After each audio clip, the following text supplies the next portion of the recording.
विशाल नीले समंदरों के किनारों पर रेंगते हुए प्राणियों में से एक है केकड़ा यानी क्रैब। देखने में भले ही ये छोटे लगें, पर इनकी अहमियत इनके आकार से कहीं ज्यादा बड़ी है।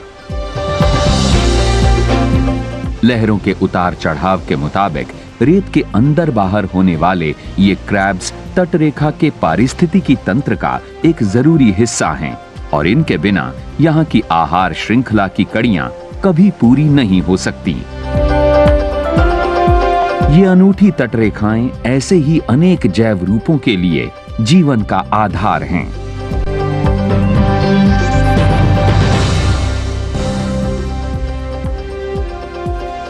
हमारी पृथ्वी पर कहीं जमीन है तो कहीं लहरों से उफनते समुद्र। तटरेखा यानी कोस्ट लाइन जमीन का वो हिस्सा है जो समुद्र से जुड़ा है।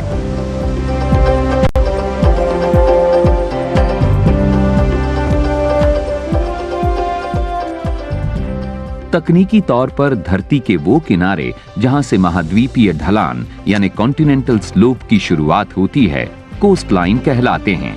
ये किनारे ज्वार भाटा के उतार चढ़ाव के अनुसार कभी दिखते हैं तो कभी अदृश्य हो जाते हैं।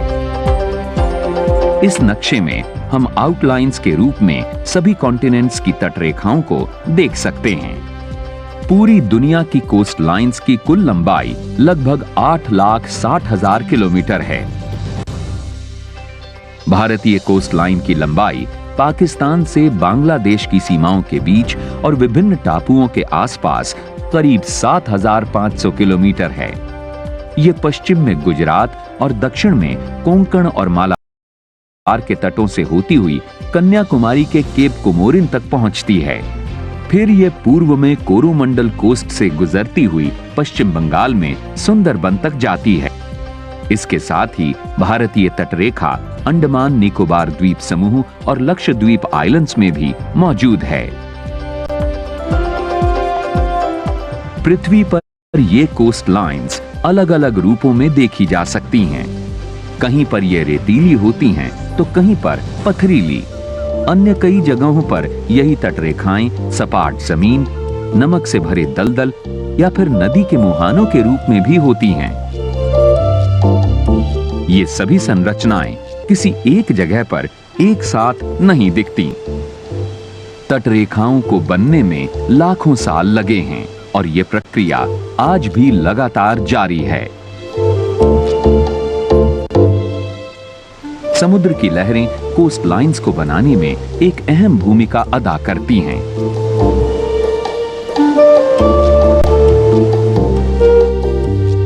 समुद्र की सतह पर बहने वाली हवा पानी में हलचल पैदा करती है। पानी और हवा के कणों के बीच फ्रिक्शन होता है, जिससे उफान यानी स्वेल उठता है। हवा की ताकत जल कणों को इस स्वेल में घुमाती है और पानी आगे बढ़ता है। इसी वजह से गहरे समुद्र में हर तरफ सिर्फ अनगिनत उफान ही नजर आते हैं, लहरें नहीं। जब ये उफान समुद्र तट तक पहुंचता है तो इसका निचला हिस्सा समुद्री तल से टकराता है।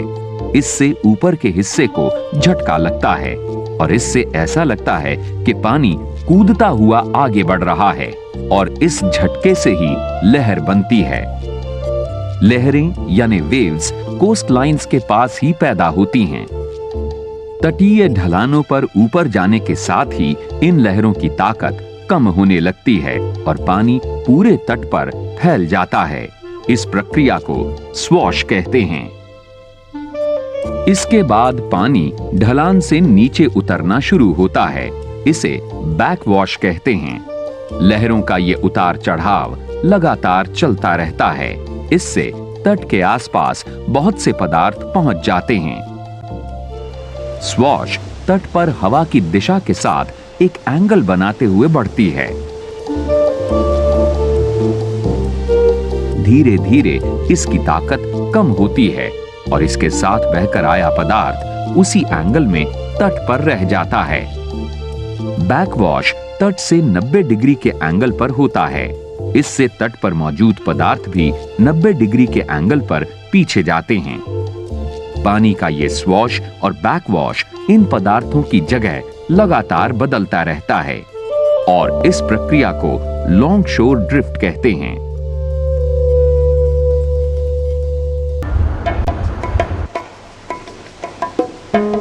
लॉन्ग शोर ड्रिफ्ट और इरोजन तट रेखाओं की संरचना के साथ उन्हें आकार भी प्रदान करते हैं।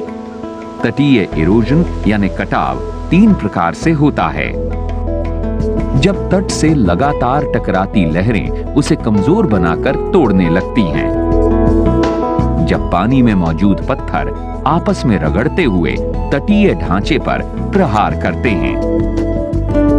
और जब समुद्र के पानी का नमक और कई रसायन तट की कुछ चट्टानों और पत्थरों को भुरभुरा बना देते हैं। हजारों वर्षों से चलने वाली ये प्रक्रियाएं धरती की तट रेखाओं को लगातार आकार देती आ रही हैं। लेकिन कई बार तेज तूफान, भूचाल या अन्य कोई प्राकृतिक आपदा कोस्ट लाइन्स के रूप में परिवर्तन की वजह बन जाती हैं। दिसंबर सन 2004 में आई सुनामी के कहर ने दक्षिण पूर्वी एशियाई क्षेत्र में जान व माल को भारी नुकसान पहुंचाया। इसका असर भारत के अंडमान निकोबार आइलैंड्स पर भी पड़ा। सुनामी लहरों का बहाव इतना तेज था कि अंडमान निकोबार के कई टापू समुद्र में समा गए और कुछ नए टापुओं का उदय हुआ। इससे भारतीय तटरेखा में बदलाव आया है।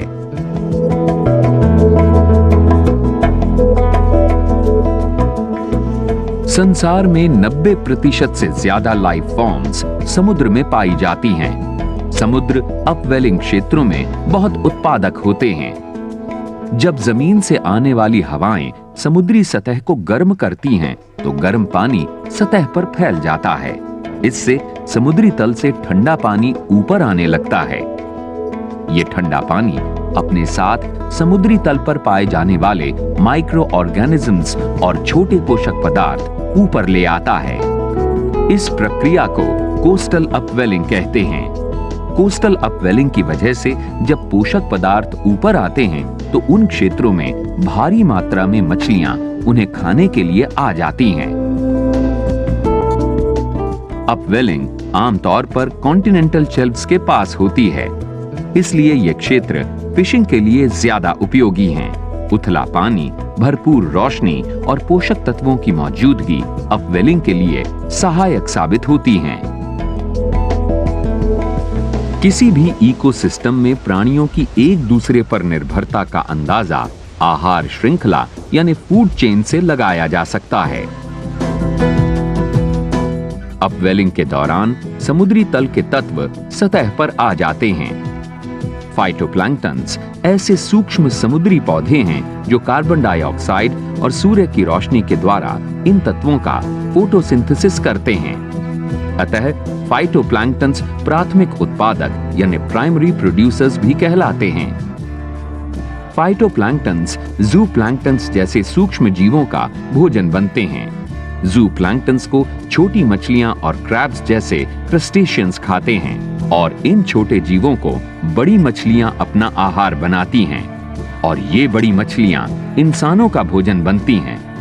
तो इस तरह ये आहार चक्र लगातार चलता रहता है।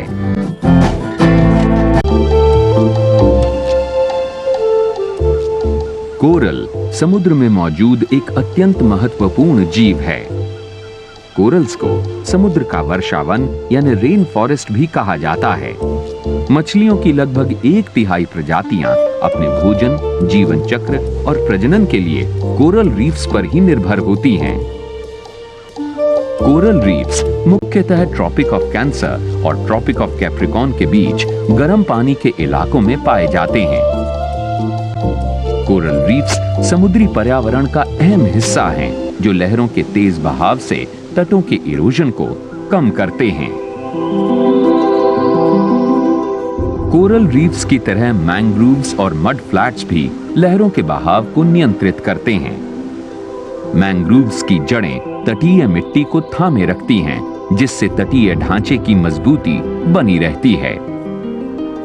कोरल्स 3 से 6 लाख स्क्वायर किलोमीटर में फैले हैं और 100 से भी ज्यादा देशों के जल क्षेत्रों में ये पाए जाते हैं।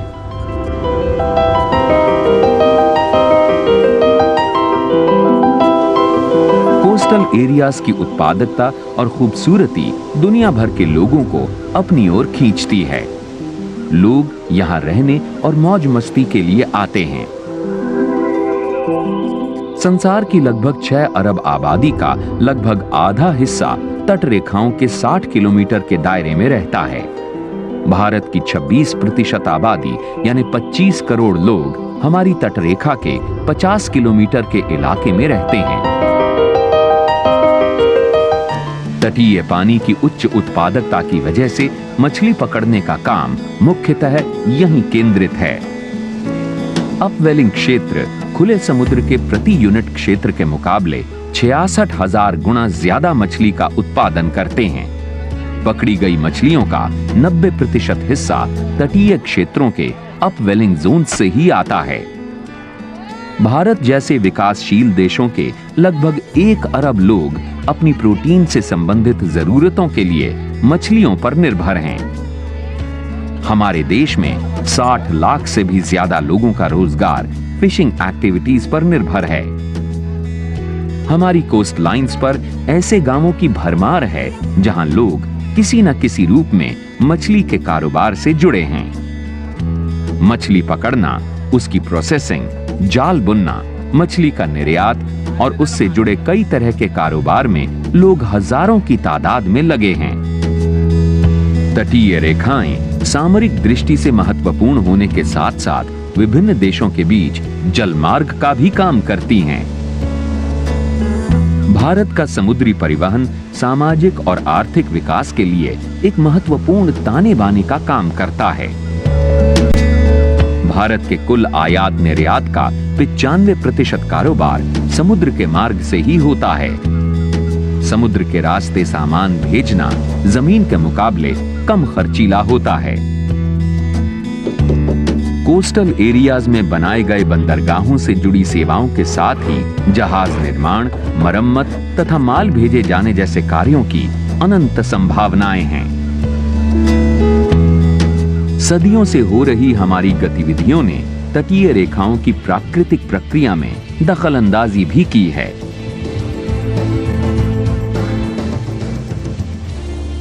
हालांकि लहरों के प्रभाव से कोस्ट लाइंस लगातार बदलती हैं, लेकिन हमारे द्वारा किए गए फेरबदल ने तो इनकी काया ही पलटती है। हमारी गतिविधियों के कारण कई जगहों पर तटरेखाओं को विस्तार मिला है, तो वहीं दूसरी ओर कई स्थानों पर ये तटरेखाएं बहुत संकुचित भी हो चुकी हैं। तटीय इलाकों में बड़े शहर, उद्योग और मनोरंजन के स्थान बनाए जा रहे हैं, और अगर ये सब अनियंत्रित तौर से होता रहा तो कोस्टल इकोसिस्टम पर काफी दबाव पड़ सकता है। विडंबना ये है कि जहां एक ओर रेतीले तट, बैकवाटर्स और अन्य कोस्ट लाइंस के आसपास फैले कोरल्स समुद्री जीवों के प्रजनन के लिए जरूरी हैं, वहीं ये स्थान पर्यटन के लिए भी विकसित किए जा रहे हैं। आधुनिक वाटर स्पोर्ट्स और मनोरंजन की गतिविधियां प्रदूषण और समुद्री जीवों की परेशानियों की वजह बन गई हैं। अव्यवस्थित रूप से तटीय शहरों के बसाए जाने से कोस्टल इकोसिस्टम के प्राकृतिक संसाधनों पर दबाव बढ़ रहा है और इंसानी इस्तेमाल के लिए तटों का लगातार बदलाव भी हो रहा है। पिछले कुछ वर्षों में मछली पकड़ने के तरीके अनियमित होने लगे हैं और इससे प्रदूषण बढ़ा है और समुद्री जीवों की प्रजनन क्षमता में कमी आ रही है। उनके विलुप्त होने का खतरा भी बढ़ता जा रहा है। मछुआरे जब समुद्र में जाल फेंकते हैं तो इन जालों में सिर्फ व्यावसायिक रूप से महत्वपूर्ण जीव ही नहीं फंसते, बल्कि अन्य कई अनुपयोगी जीव जंतु भी फंस जाते हैं जो मछुआरों के किसी काम नहीं आते। इन अन्य समुद्री जीवों को बाय कैच कहते हैं। किसी भी पारंपरिक मछुआरे के पास एक छोटी नाव होती है और वो एक समय में ज्यादा से ज्यादा व्यावसायिक मछलियों को पकड़ना चाहता है। फिशिंग के दौरान ही वो अपनी पकड़ को छांटता रहता है और बाय कैच को उसी समय वापस समुद्र में फेंक देता है, जिससे बाय कैच के जीवों के जिंदा रहने की संभावना बढ़ जाती है। लेकिन आधुनिक फिशिंग की तकनीक अपने साथ कई नई समस्याएं भी लाई है। पारंपरिक मछली को पकड़ने की तुलना में मॉडर्न फिशिंग ट्रॉलर्स बहुत बड़ी तादाद में मछलियों को पकड़ते हैं। साथ ही इन ट्रॉलर्स के जाल में उतनी ही बड़ी मात्रा में बाय कैच भी फंस जाता है।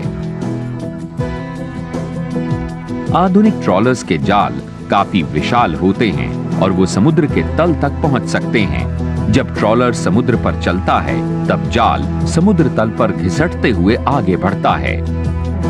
इससे तल पर मौजूद सेडिमेंट्स और मिट्टी हिलकर पानी को धुंधला बना देते हैं। तल पर मौजूद प्राणी डिस्टर्ब होकर उस जाल में फंस जाते हैं और कई कमजोर जीव तो इस डिस्टर्बेंस के कारण मर भी जाते हैं।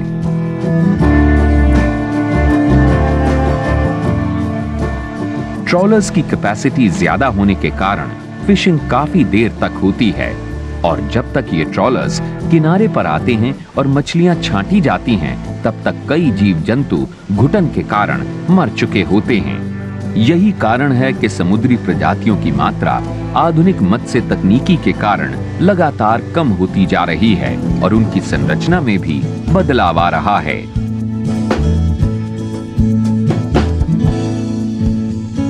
साल दर साल जहाजों और टैंकरों से रिसने वाला तेल समुद्री जीव जंतुओं के लिए खतरा बनता जा रहा है।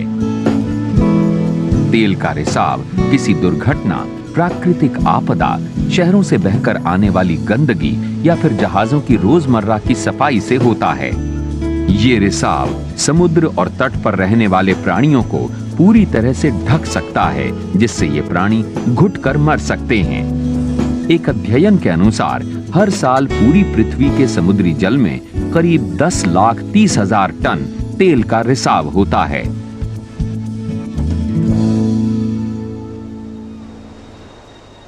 तटीय इलाकों में लोगों की जीविका का मुख्य स्रोत है मछली पकड़ना। किसी कारण से अगर इस काम में कोई बाधा आए तो इसका सीधा असर तटीय लोगों के भोजन और उनकी जीविका पर पड़ सकता है।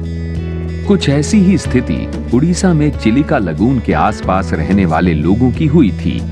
चिलिका एशिया का सबसे बड़ा लगून है। इसके हर तरफ गांव बसे हैं, जिनके लोगों का मुख्य व्यवसाय है मछली पकड़ना। चिलिका का पानी ब्रेकिश है, यानी ये नदी के मीठे पानी और बे ऑफ बंगाल के खारे पानी का मिश्रण है। इसी कारण चिलिका के इकोसिस्टम में कई अनोखे जलीय जीव और वनस्पतियां पनपती हैं। यहां मत्स्य से संबंधित जीवों की कीमत बाजार में काफी अच्छी होती थी, जिससे लोगों की जीविका अच्छे ढंग से चलती थी। लेकिन पेड़ों की अत्यधिक कटाई और जमीन के बदलते इस्तेमाल से इस लगून में अवसाद यानी सिल्ट का जमाव काफी बढ़ गया। वक्त के साथ साथ चिलिका की गहराई कम होती गई और इस कारण लगून का वो हिस्सा जो समुद्र से मिलता था वो बंद हो गया। समुद्र के पानी का लगून से आदान प्रदान इस वजह से बंद हो गया। खारा पानी चिलिका के इकोसिस्टम के संतुलन के लिए बहुत जरूरी है। लगून के पानी में जब खारापन कम हुआ तो कई समुद्री जीव और वनस्पतियां खत्म हो गए। मत्स्य के कारोबार को बहुत भारी नुकसान होने लगा। इस स्थिति से निपटने के लिए चिलिका डेवलपमेंट अथॉरिटी का गठन हुआ। इस संगठन का मुख्य उद्देश्य था चिलिका के इकोसिस्टम का संतुलन फिर से कायम करना।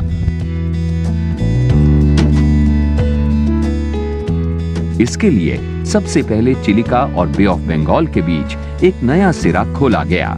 इससे समुद्र का पानी लगून में फिर से आने लगा और काफी हद तक सिल्ट और सेडिमेंट्स लगून से फ्लश आउट हो गए। खारे पानी में पनपने वाली व्यावसायिक मछलियों का इजाफा फिर से शुरू हुआ।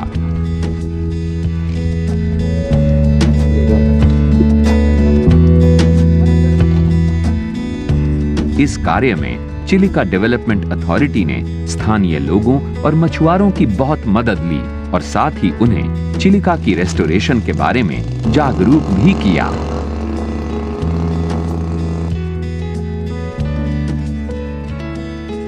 वैज्ञानिक दृष्टिकोण और लोगों के सकारात्मक प्रयासों ने इस लगून को फिर से एक नई जिंदगी दी है।